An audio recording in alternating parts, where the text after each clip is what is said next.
Sounds I'm good. hoping, yeah. Sounds good here. So hopefully, I got a present you for got you me a too. gift too. Do you want to open it now? You can if you want, or you can just save it for after. It's save nothing it for too after. special.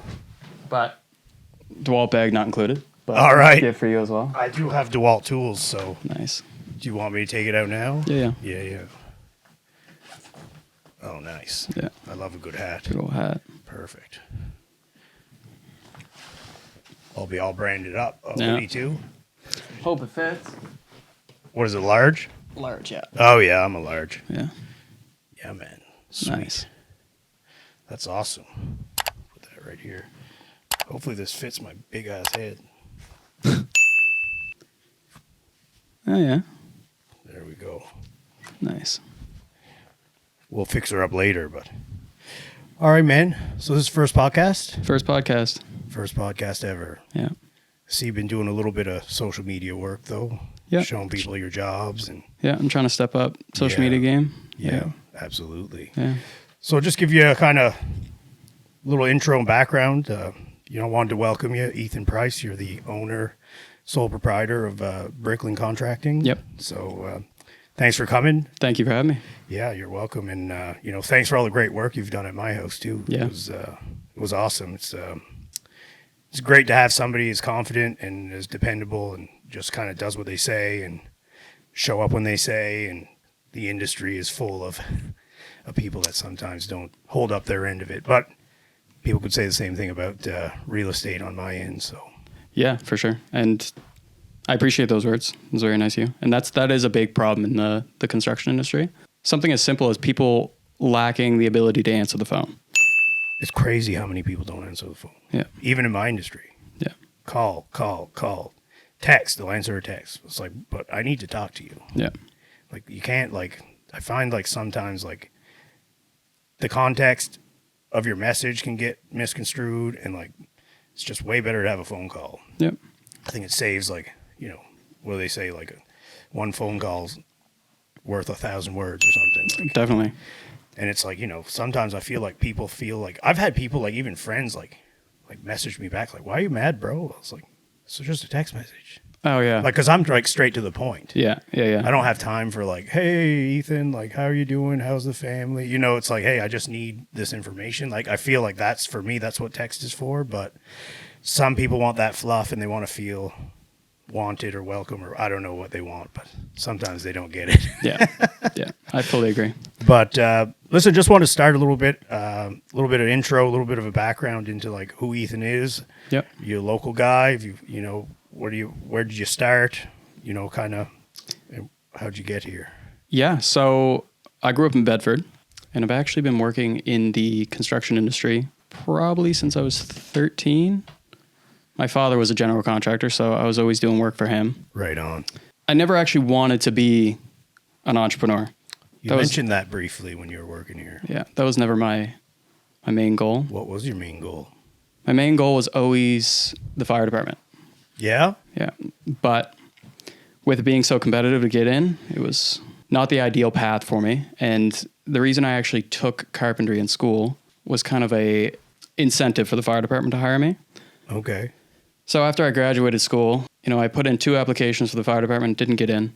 And I was at the time actually doing a Christmas light business, which was putting up Christmas lights. Putting up Christmas lights. That was actually, it was a great business, but that was just kind of get some extra money while I was in school doing that at the time. And yeah, when I was doing that, I loved entrepreneurship. I loved getting paid for my effort instead of my time. Yeah, it's exactly what you put in is what you get out, right? Yeah. And you know what? Since then, since I've started my own business, this is what I want from now on. I don't want the fire department anymore. It worked out well.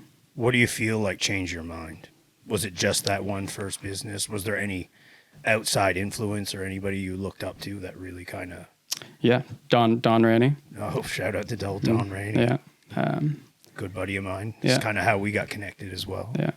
He's been like a business mentor for me. Yeah. And he's definitely helped me up my business game. That's for sure. Yeah. Yeah. Where do you feel like he helped you the most?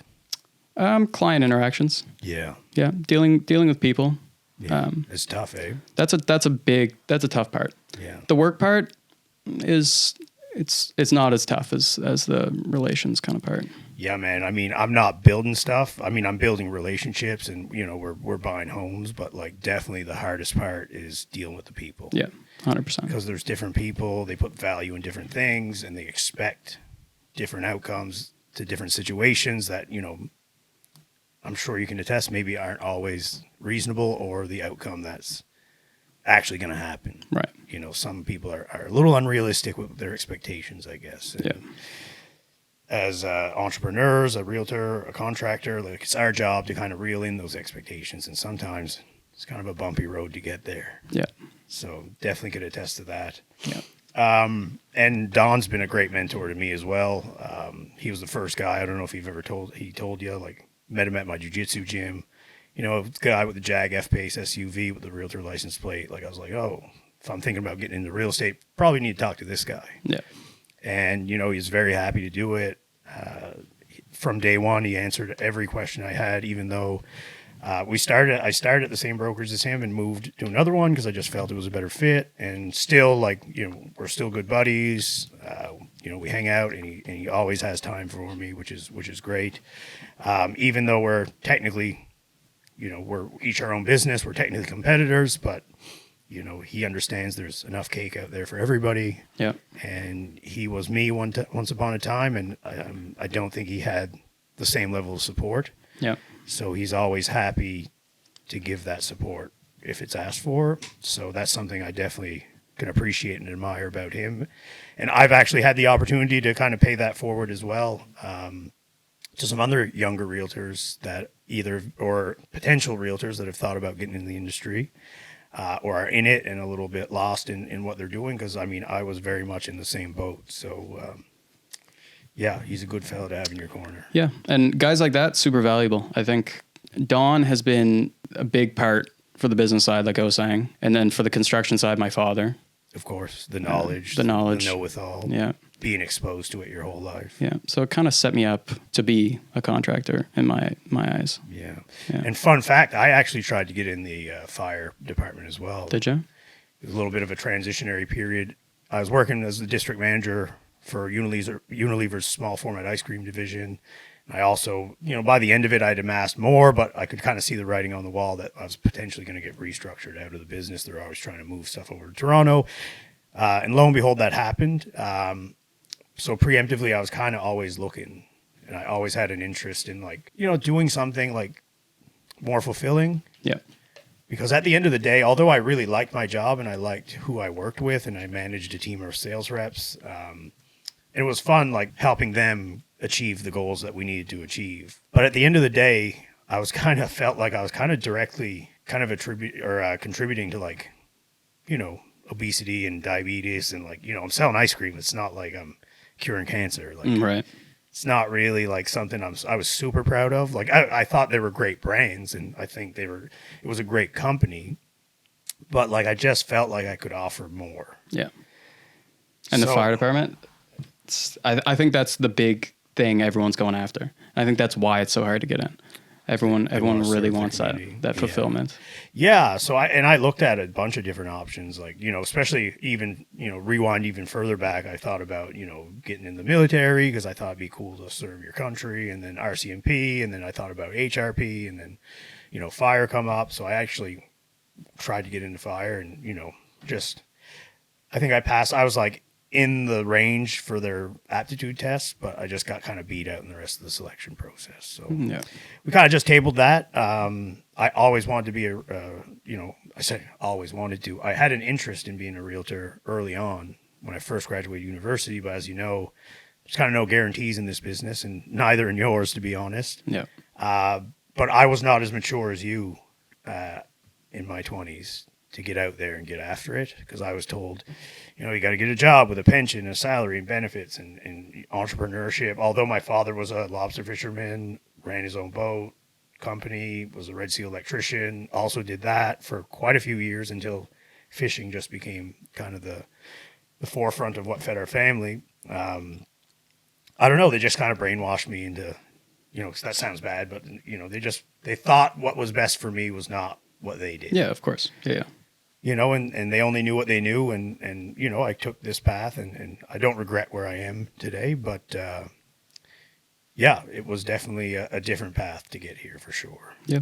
I think social media has made it easier for people to make that leap towards social or entrepreneurship. Yeah. How do you feel? Just like the exposure? Do you feel like there's a bit of a better ramp up period or shorter ramp up? The exposure of the amount of young people succeeding in entrepreneurship. Yeah. That's kind of, I think that definitely gave me a boost of confidence going after it. Yeah. Do you feel like more people your age demographic are gravitating away from the standard, like going to university and getting the education and the job with the pension and benefits and, essentially, not that being an employee is bad. There's great jobs out there. We need employees in companies. They do great things. But like I found a little bit of a shift, like people trying to get out and do a bit more of their own thing. Have you, in your circle, is that kind of prevalent, or are you kind of one of the outliers in that regard? It's probably, it does seem like a lot more people are gravitating towards it, but I would still say a lot of people are choosing. Still following that traditional, Yeah. Got to get the education, got to get that paper. Yeah. Digging a little bit into your journey, like, obviously you're a little bit outside of the norm for, I think who would expect if they hire somebody, like if they hire you on the phone and, have you had many hurdles like showing up and they're like, oh, this guy's really young? Like what have been some of the biggest hurdles being a contractor in your early 20s? I know you told me, but how? 23. Yeah. So, I mean, the contractors I've had working here, they got like beer guts. They're old. Like they're, Yeah. the standard kind of persona. Not that they're all, out of shape, but like, they look seasoned. We'll put it that way. Yeah. So I've only had one client actually comment on my age, but yeah. But you know what? With my work going forward, no one's ever kind of stopped the job when I show up and they see I'm in my 20s. But with the work going forward, I think they never regret it. It's not something that holds me back. It might to some people. Maybe they just haven't told me, but Well, if it's anything for you, like the way you move around the job site with the level of confidence and kind of conviction that you have, like I'm just like, oh, well, this guy knows what he's doing. Well, thank you. I appreciate it. So you can just, I don't know. It's just like, some people, if they don't know, sometimes it comes out in how they carry themselves. Yeah. And I just didn't find there was any of that with you. Yeah. And obviously, like, Don's a great guy, but I know Don has high standards too. So I knew if Don said to hire you, then I wasn't going to have any issues. So, yeah. What do you feel has been like some of the biggest challenges, like getting your business up off the ground and running? Like, where did you start? Was there any one place that you thought was the best start point? You know what? The social media presence, that's a hard one for me. I'm the type of guy that doesn't post on social media, doesn't do any of that. But yeah, it's very important for a business like mine. Get my name out there. Networking events, things of that nature, things I need to do, things Don Rainey has pushed me to do. But they've really, they've really done well for my business. Did I ever tell you about the chicken soup story? No, you didn't. So he had this team member. She's great. She's not on his team anymore. Well, they've since Don separated and gone back on his own. Yeah. But this realtor was kind of having a bit of a maybe a bit of a slump, and he was kind of telling her the things to do, and my name kind of come out, and he was like, if I told Chris to put a fucking chicken suit on and go out to the side of the road with a sign that says I sell real estate, he'd fucking do it. So like, you just got to go do the stuff. Yeah. And that's exactly, we've talked about that. We've talked about, you got to be willing to do anything and everything. Right. And I think that's why most people don't go towards entrepreneurship. It's scary. It is scary. Yeah. It's definitely scary. Very much so. And to your point, like, you could call bullshit now because we're sitting in my podcast studio, but I wasn't the social media guy either. Well, you definitely are now. I know. One of my buddies from jiu-jitsu, and I've never ever so please don't think that I think this of me, viewers or you, but like my buddy from Russia, he speaks pretty good English now, but when he showed up, he could barely speak any English. And anyway, he starts following me on Instagram, and we're good buddies now. We train like every lunch, and if I don't show up for a couple of days, he's like, bro, where are you at? Like, anyway, he's like, I've been watching your social media. You're like Canadian Joe Rogan. And I was like, bro, That's funny. I'm not even close. But it was pretty flattering to hear. And it's nice to see that like people are actually watching my stuff. But like, yeah, outside of like me and my wife going camping, hiking, like bringing the dogs for a walk, like I just posted like the highlight stuff. Like, Right. you know, just I guess because I felt like you had to a little bit, but Yeah. I was never like, hey, look at every aspect of my life and what I'm doing and all this stuff. But, you know, to your point, I had somebody reach out to me recently that I knew from jiu-jitsu. They haven't been around in a while, and they were kind of saying they had some interest, but they weren't big into social media, and they were kind of curious if, like, you needed to do it. And I'm kind of like, I'm pretty straight up and honest. I think most people that know me pretty well will tell you that. And I just didn't want to, like, dance around it. And I was like, honestly, like, I think if you're thinking about getting in the business and you're not willing to do that, you're doing a huge disservice to yourself, because I think you're going to get potentially lost in the noise a little bit. Yeah.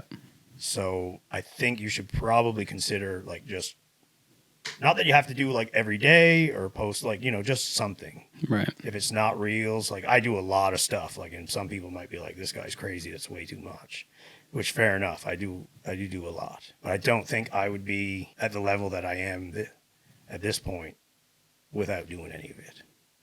And you know what? My goal for social media is to post as much as you do. Yeah. Yeah. But I like, how often are you spending time working on social media? Yeah. So for a while, you're interviewing me now. I am interviewing you. Yeah. For a while, I'd have to block out like a day or a day and a half, and I would literally sit like in this or that chair, and I would try and do like, I started off with like real estate tips. Yeah.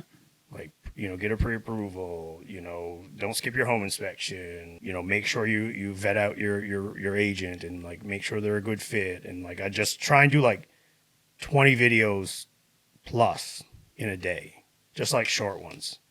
And I'd kind of batch, I call it like batch it up. Like I just try and do like a bunch, then I'd have like most of my videos for the month. And then I'd try and spread it out through 4 weeks. Then, obviously, this was when I first started. So, you know, minimum viable product. I wasn't generating a lot of money, so I couldn't spend a lot. Right. So I had to do a lot of it myself. So it was all self-filmed. The podcast, same thing. You know, self-filming. Now I always had the goal to be able to farm out the editing and have a videographer. So it started off that I was doing everything.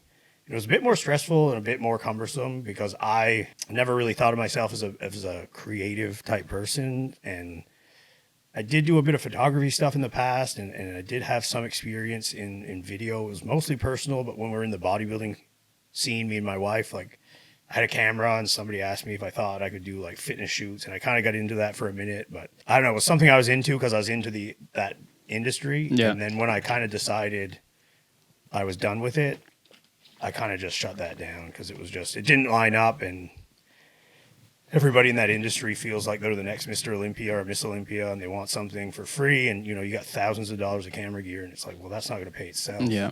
Yeah. So like, what's the path moving forward here? So, well, I mean, that little bit of encouragement definitely helped you now. Oh, I mean, definitely. But it was terrifying. Like, you know, I know some people come here, they're a little bit nervous because it's like, oh, there's lights, there's mics, there's headphones, there's cameras. Yeah. And, you know, it's definitely, if you haven't done it, it kind of really puts you out of your element. Yeah. But it's like anything. The more reps you put in, same thing like if you go to the gym, and I know you work out, like maybe you can't lift the 60-pound dumbbells for 10 reps, but you got a program and you go every day, and maybe, you know, first it's 3 to 4, and then it's 5, and then 6, and you have like you know, you start with lower weights and you work your way up, periodize up, period goes down. Yeah. And eventually, with consistency, you will get there. Yeah, it just comes naturally after a while. Yeah, and it just comes naturally, and it's like, oh no, I can do this. Yeah. And I think where people get hung up is like they do one video, or they go to the gym for a month, and they don't get the views, or they don't get the results, and they're like, well, what the hell am I doing all this work for? Yeah.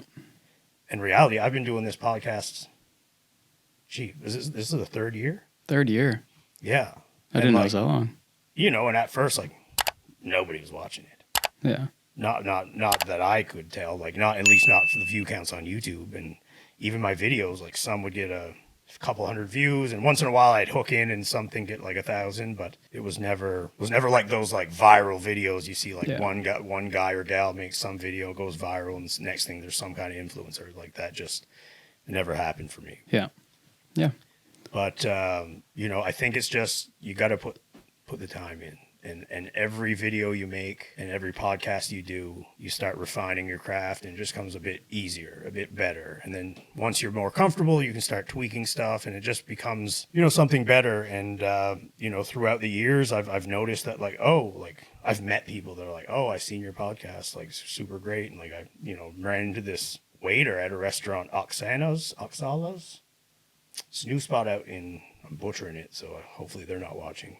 Great restaurant out in Dartmouth, like higher end restaurant. Oh, yeah. Anyway, the server, ironically, I reference a lot of jiu-jitsu. Like I know him from jiu-jitsu, and I was like, "Hey, Will, how you doing? I haven't seen you training much. Like, what's going on?" Anyway, we talked a little bit about that, and he's like, "Oh yeah, I just wanted to tell you, I have a buddy that started his podcast because of you." Wow. I was like, "What?" He's like, "Yeah, he said you inspired him to try and get out there and do it." And I was like, and I can't even remember who he said it was, which is, I'm usually pretty good with that. But like, that was just like, kind of took me back. I was like, oh my God, like because I never thought I was doing anything great. And it's like, meanwhile, you're telling me I've influenced somebody to get after and go after what they kind of wanted to do and like launch their own. So that was pretty cool. Yeah, that is cool. And then I was at it was like a speed networking with a group. It was like speed dating, like we're at tables, and I only had so many minutes to talk to each person. And then I got to this one gal, nice lady, and we're supposed to like, introduce ourselves before we got into like what we did for work. Yeah. And all of a sudden I go to introduce myself, and she goes, "I know exactly who you are." And I go, from the podcast. Yeah, I go, gee, hopefully good. She goes, yeah, no, me and my husband just moved here not that long ago, and we found your podcast. She said, ironically, I think you just started, but we wanted to learn about Halifax and different things about Halifax. So we've been watching your stuff ever since, and hopefully one day when we got our PR and we're finished our schooling, we'd hope like to maybe buy a house with you. And I was like, oh, wow. Yeah. That's super cool. It's just like when I was telling you, you did that video up in Sackville on Mucho Burrito. Right. Yeah, and I was out there with my guys one day, and I was going to get them lunch, and I was like, oh, Chris's video on that Mucho Burrito, I'm going to go try it. It was great. All of them loved it. Yeah. Yeah, because you posted it. And then we had some lunch from there that one day you were working here too. Yeah. Yeah, it's crazy. I just never think. I just do it because I feel like it's like one of those necessary evils, and I just never think that anything has like that much of an impact. Yeah. But it's cool to see, and that kind of inspired me to get back to doing those kind of like business promotional kind of videos, because I think like we talked a bit about it offline. Like real estate's a lot about buying houses, but it's a bit more than that too, because you're not just like always in the house. It's a lot about the community and what's around.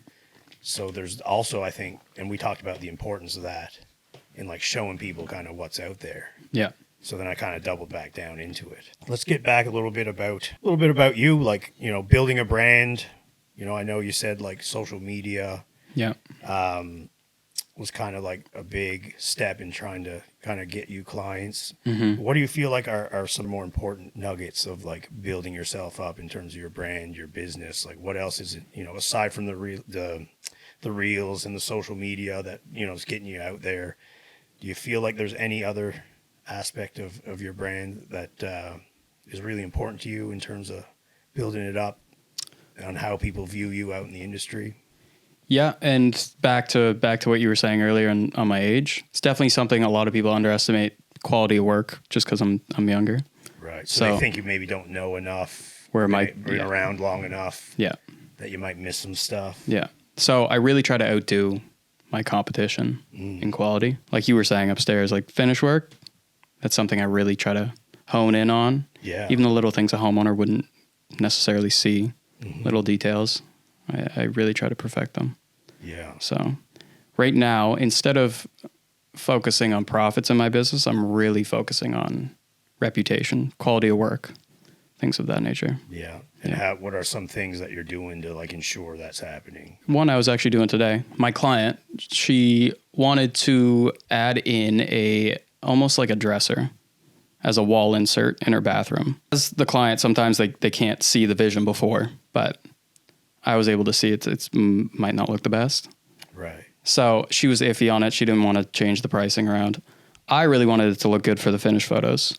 So I offered to make a custom cabinet, make a wall insert with a glass door, and free of charge, not changing the price, just to make sure the finished photos, and she loves it extra. So I'm really focusing on stuff like that.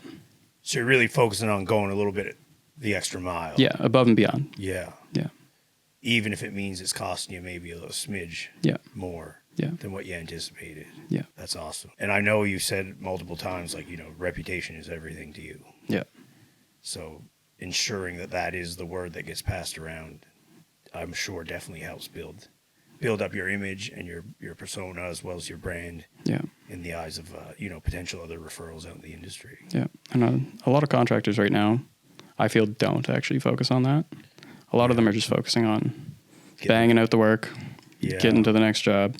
Yeah, and man, like, I don't know, maybe they could be newer, or maybe they're, kind of getting, some of them are old and salty and they're kind of over it. Yeah. They just want to get their, not to, hey, I mean, if there's other contractors watching, I'm not talking about you guys, but like the ones that do that, I feel like maybe they're just getting, it's getting long in the tooth, and they're kind of, it was a passion that's now more of a chore so they can eat. Yeah. And it's just like,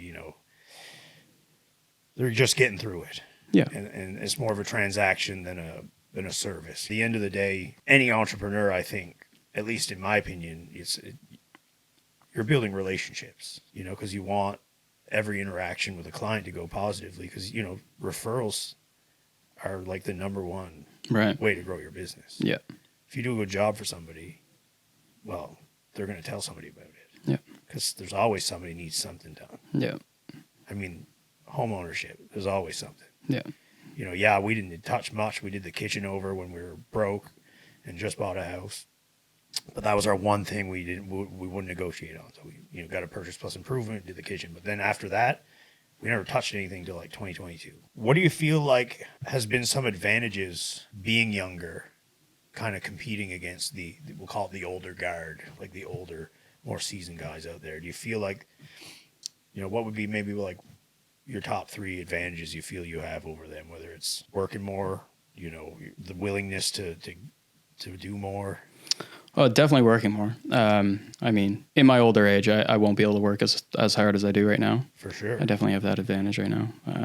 And not to say those guys definitely did a lot of hard work when they were younger. But yeah, the longer hours right now, starting my business younger, it's going to put me further ahead for sure. I know we were talking about social media, but stuff like this, there's not many contractors in the city really putting a presence on social media. Yeah. Maybe the really, really good ones, they're doing some social media stuff for sure. But like the standard contractor's not doing much on social media. They're kind of just posting before and afters. And I kind of want to get past that.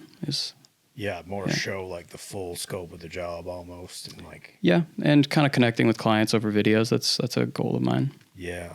Yeah. How do you feel like, I know we got a lot of tech out there. There's AI, that ChatGPT, there's whatever, I have a Google phone. I can't even think of the AI system on that. But anyway, there's AI. Is there any other technologies you feel that being a younger entrepreneur, a younger contractor, that you're taking advantage of that maybe some of the older seasoned guys are just not doing? Yeah. Quoting software is for sure. Yeah. I'm able to keep track of how much is it to install, say, faucet. I have that clocked into my phone. I just type out faucet and I put it in at the same price. Older contractors, I doubt anybody does it now, but used to do pen and paper. Like you were saying, your dad used to write quotes with pen and paper, right? Oh, yeah, man. I mean, Dad...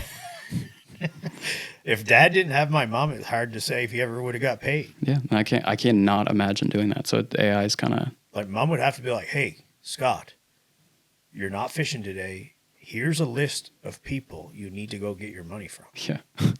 And Dad, listen, I don't know if he watches. I know he catches some of my TikToks once in a while now, and it's like, I can't believe he's even got a TikTok account.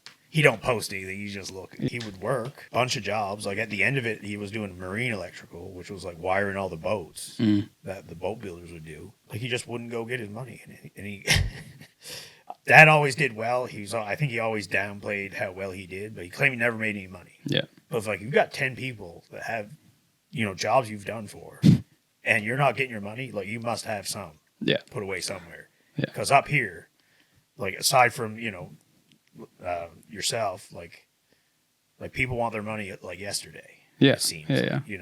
Everybody's looking for it like soon as it's done. Like, and I don't get me wrong, I'm happy to pay once the job's done.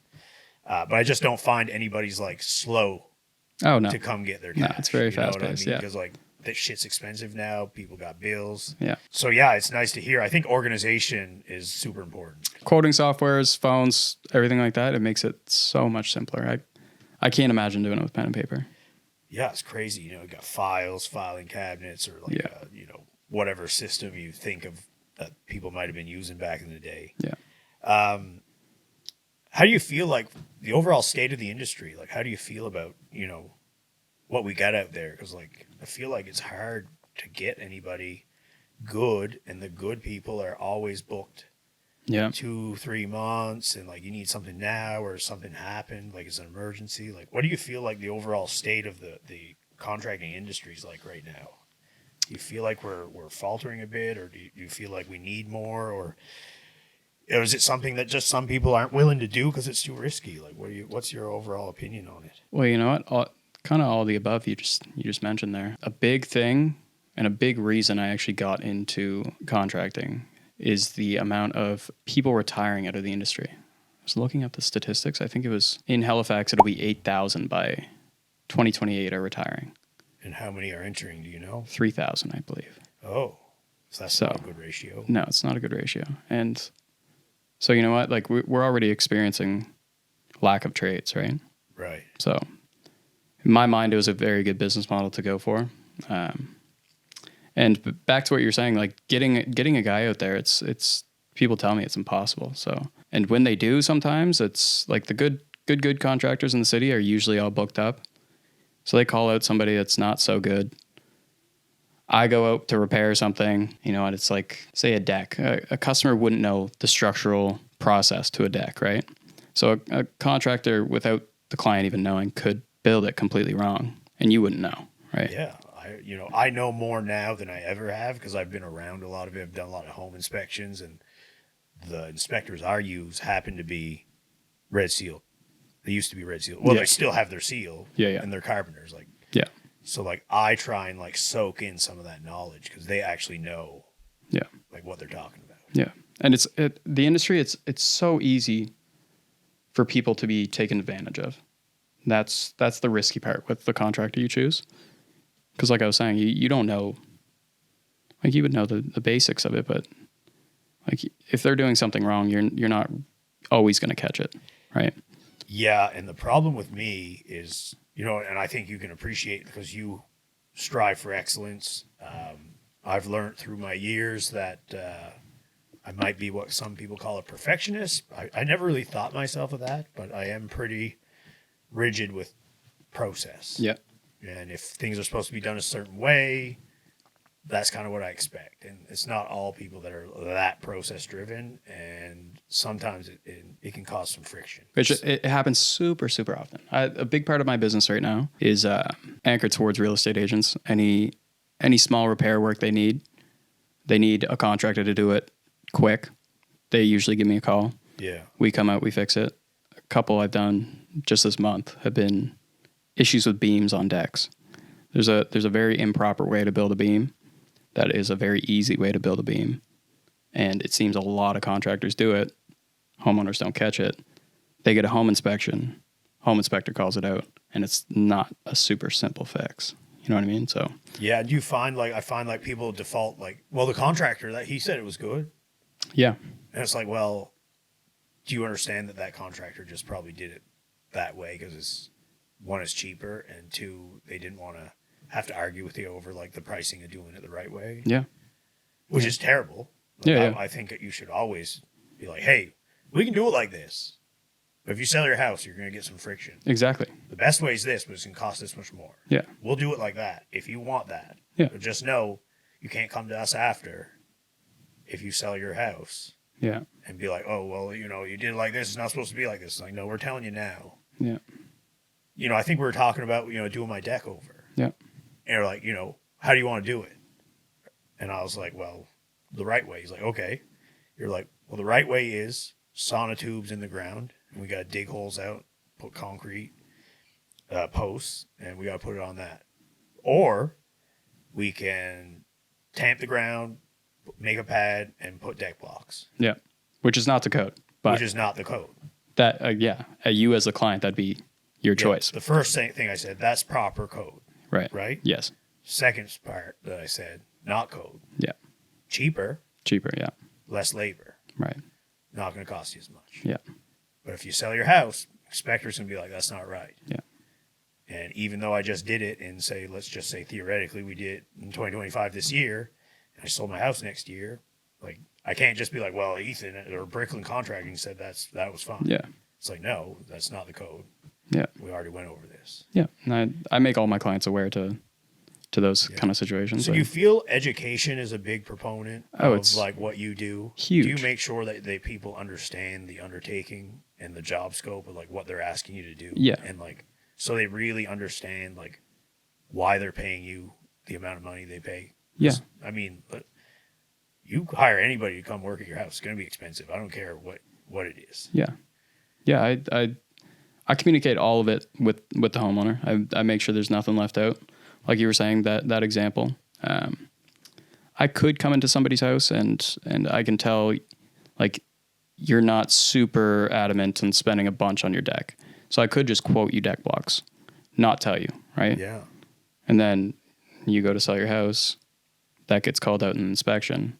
But and all of a sudden, they got your name in their mouth saying bad shit. Exactly. It goes back to how important my reputation is to me. I really make the homeowner aware of all situations. Of course, I do whatever they would like to do. As long as I make them aware I'm happy, they're happy. Do you find you're sometimes butting heads with like how things are supposed to be done and this whole conversation around like, deck blocks versus sonotubes and that, like, do you get a lot of friction and like, no, we just want to do it like this? And do you get a lot of pushback on that or do you find like sometimes it's just, all right, we'll run with what you want? Like, from time to time. Yeah. But you know what? If there's a permit on it, they don't really have a choice. Yeah. You kind of got to go with what the city wants, right? Right. So, but. And for the viewers, like, when do you got to pull one? What jobs? Is there an amount of money? I believe it's anything over 10,000. Anything with any structural stuff you're messing with. Yeah. Permits. So moving a wall, load bearing wall. Load bearing. Non-load bearing's fine. You don't need a permit for that. Flooring upstairs, we wouldn't need permit for that. Right. But decks, you need a permit as long as it's not attached to the home. So you can do floating decks, and you don't need a permit for that. But what's the difference between a floating deck and a fixed deck? What's the proper term? Yeah, I'd say there's not really a proper term for it, but a ledger board. So it'd be attached to the home, and one would be detached, so slightly away from the home with an extra beam to hold up both sides. You wouldn't actually need a permit for that one. Okay, because generally it was under my understanding that like it had to be attached. No. Interesting. As long as it's got the proper beams and supports, it does not have to be attached to the home. No, it doesn't have to be attached. Interesting. Off the top of my head, I don't know the height requirements it would have to be detached, but I can't see it being like it probably would be a ground level deck. You can only do a detach. Okay, that would make more sense. Yeah. You can't have like a deck like 8 feet up in the air not attached to the house. No. Yeah. No. You get too many people on that. I personally wouldn't even do that. Yeah. Okay. Cool. Yeah. Cool. So ground level. Ground level. So back to contractors in the industry, the good ones are booked. Do you feel if you get one to show up, is it just by chance that he's available, or do you think like you're getting a lesser guy? No, I wouldn't say that. I would just say most really good contractors are booked up at least 6 months. Yeah. So they'll show up, give you a quote, but you're not getting the work done until they actually have the time. Yeah. Yeah, and it is tough because sometimes you kind of want what you want now. Like, unfortunately, I'm a little bit like that. Like when I decide I want something, I kind of want it. Like, ordered a vehicle and it's like I got to wait 6 months. It's like, oh, fuck, man. Yeah. It's like forever. Yeah. So, yeah, you say education is a big piece, having the clients understand, what you're doing. What do you feel like the overall outlook is for, Bricklyn Contracting in the next 5 to 10 years in the industry? I know you're kind of running a little crew right now. Yeah. What's kind of some aspirations that you're looking to take on moving forward? Any big plans? Yeah, we want to start to move into kind of large scale renovations. Yeah. We're really focused on the repairs and the small renovations right now. And really far down the line, I want to get mainly into new construction is the goal. New construction. That's what I was going to ask you. We're talking about decks. Yeah. Why does all the new construction have no stairs coming off the decks? What do you mean? You never notice like a lot of new construction homes like in West Bedford or Indigo, if they have like a deck that's off the ground, there's no stairs coming off. Like a back deck kind of thing? Yeah, like a back deck. Oh, it'd be cheaper. Just straight up cheaper. Yeah, stairs are a pretty big headache to build. Yeah. Yeah. How much is a set of stairs? Like, let's just say, like, you got what's a standard size deck you think for like a new construction home? Like, I mean, it's kind of a loaded question. I guess it could vary quite a bit. Yeah, it can vary, but a deck step probably around with a railing, like a black aluminum spindle railing, $200 a step. $200 a step. Yeah. So okay. So if you're, they're building these things on the, let's just call it a split entry home. Probably, something in Indigo is probably 2,000 plus square feet. Yeah. What is it? Probably 8 or 10 feet off the ground. Yeah. Yeah. So how many steps would that be? Roughly 20? You're looking at closer to 12 to 15, I would think. But I mean, that extra expense when they could just put no set of stairs. It's probably easier. And they're labor intensive. Yeah. Yeah. So it's going to jack up the cost, the overall bottom line of that build. Yeah. Because like the main complaint that I have from clients that I'm showing these houses to is like, we got to go out the front of the house. Say they, drop their drink or their hat, or God forbid they got kids and the kid falls over and you can't, you got to go out the front of the house all around the back. Yeah. Just seems like not that they'd like sell that much quicker, but I feel like people would be like, happier to see. Yeah, they seem stairs. to want to make them as simple as possible because they have so many to do usually. Right. All on the same street, and they just want to get them done as quickly as possible. So get them done. It's probably more about the time rather than the money, I would think. Yeah. Yeah. Yeah, it's just one of those pet peeves I have with new construction. Some of them do it. Yeah. A lot of them don't. Yeah. And I just find like, it's just the biggest complaints. Like, there's no stairs. Yeah. I'm like, well, it's pretty sure it's because it's more money. Yeah. And they're like, gee, is it that much more? I'm like, well, I think if it wasn't, they'd probably do it. Yeah. So it's just like one of those little hang-ups I've had with a few clients. And they're just like, oh my God, another one with no stairs. It's like, well, you can always put them. Yeah. But then, they're buying a house at a level where they feel, potentially should have stairs. So. Yeah. So you're looking to get into more large-scale stuff, new construction. So you're building like stick-build homes, like you looking to get more framing, or is it generally more the finished work inside that's interesting to you? I want to get into the full-scale build. Full scale? Yeah. I mean, I'd get my guys doing the stuff like the framing, finish work, that kind of stuff. But I mean, how quickly do you think you feel like you want to get after that? Like next 5, next 10? It'll probably be next 5. Yeah. Yeah. Right now, I want to get more into like finishing basements, a lot more kitchens, a lot more bathrooms. Yeah. I know you said you lifted a house once, right? We lifted a trailer. Trailer. Yeah. Like mobile home? Mobile trailer? home trailer, yeah. Yeah, that wasn't too... Would you guys put like a foundation under it, or No, just no. had to do some repairs? We had to do repairs on the footings, yeah. That's risky business. It was risky, yeah. All right, man. Well, listen, I think think we'll just wrap this up. Really appreciate you coming on. Yeah, thank you for having me. Yeah, appreciate all the work. And I'll do my best to get you some more business too. I mean, I think your quality of work speaks for itself. And I don't know, did you ever do a little walkthrough video? Not yet. I was going to post it once we were done those doors. But Okay, I'm cool, going to now. Cool. You have been taking some. Yeah. Okay, cool. Yeah. Because I was going to offer that you could do that, but it's good that you done it. So yeah, tag me. I'll share it. See if we can get some more business. And hey, if I need you, I know where to find you. Yeah, man. I appreciate it. We'll release you back out into the world. I know you're a busy fella. Wish you all the best with your business, and I think it's pretty clear that you will be successful if you keep on the trajectory you're on and the attitude you got. Yeah. It's nice to see some young, ambitious people out there. Not to say all young people are not. It's nice to see somebody hustling, getting after it. Yeah. I wasn't mature enough to do it at your age, so it's nice to see that somebody kind of took the reins and just got after it. And you got the support system there to get it done. So yeah, man. I appreciate it. We'll catch you later.